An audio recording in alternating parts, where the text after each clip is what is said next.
Welcome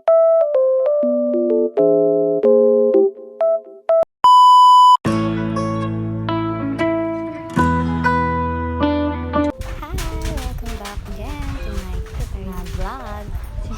Ayan, samahan nyo na naman ako mag-unbox ng aking ukay bundle. Bali nakaran pa tong video na to, ngayon ko lang naisipang i-edit kasi ngayon lang ako sinisipag. Ang dumating sa akin na ukay ay dress. So, bago ko yan i-open, itong mga nakikita ninyo na mga dress and pants, ilalagay ko sa sako kasi may pag-bibigyan tayo. So, ayan, samahan nyo ako habang nagbabalot or ilalagay siya sa sako.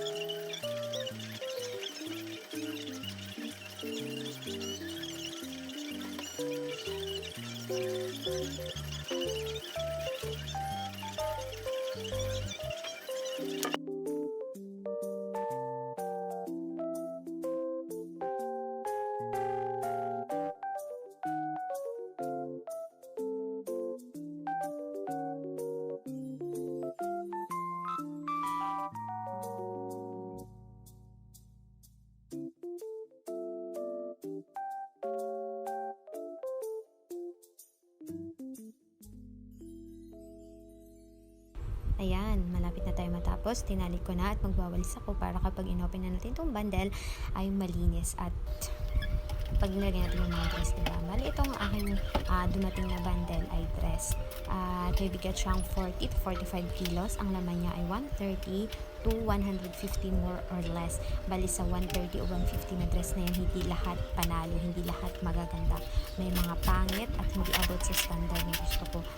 Bali, kunyari sa ganyang 130 to 150. Para sa akin naman lahat ang maganda lang ay mga nasa 50 or plus. Depende sa pwede mo siyang ibenta ng 150 to 100 to 50 pesos. Ganyan para sa akin, ganun na yung pintahan ko kasi hindi ko naman kailangan na masyadong mataas or malaking tubo. Ang importante lang sa akin ay mabenta siya na mabilis kapag nakuha ko na yung quota or yung nagastos ko, isinisale ko na kaagad sila. Ayoko kasi tumambak yung mga dress or mga product na nandito sa akin kasi wala naman tayong space na pwedeng paglagyan nun. Bali ito, habang nag-open ako, tinutulungan ako ng pinsan ko na si Nathan Smith. Lambing lang din po mga madam and sir. Itong batang ito ay may Facebook at YouTube channel. Kung gusto nyo po, i-follow siya at i-subscribe ang kanyang YouTube channel. Ilalagay ko dito sa aking screen ang kanyang FB page at ang kanyang YouTube. Thank you po agad! Ayan, ina-open na namin. Sobrang hirap i-open itong bundle lalo na kung wala kang pang-open. Bali, itong ginamit lang namin ay gunting kaya mahirap talaga lalo na kung yung gunting mo puron ay matatagalan ka mag-open. Buti na lang itong gunting na ito matalas-talas kahit papaano. So, ayan.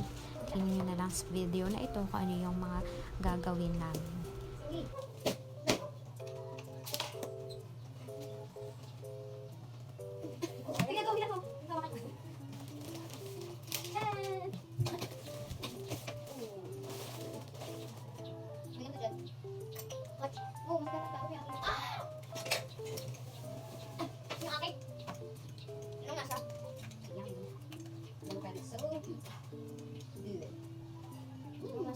Ayan, para hindi tayo magutom, kailangan natin magmerienda ng avocado with milk. Diba? Super sarap.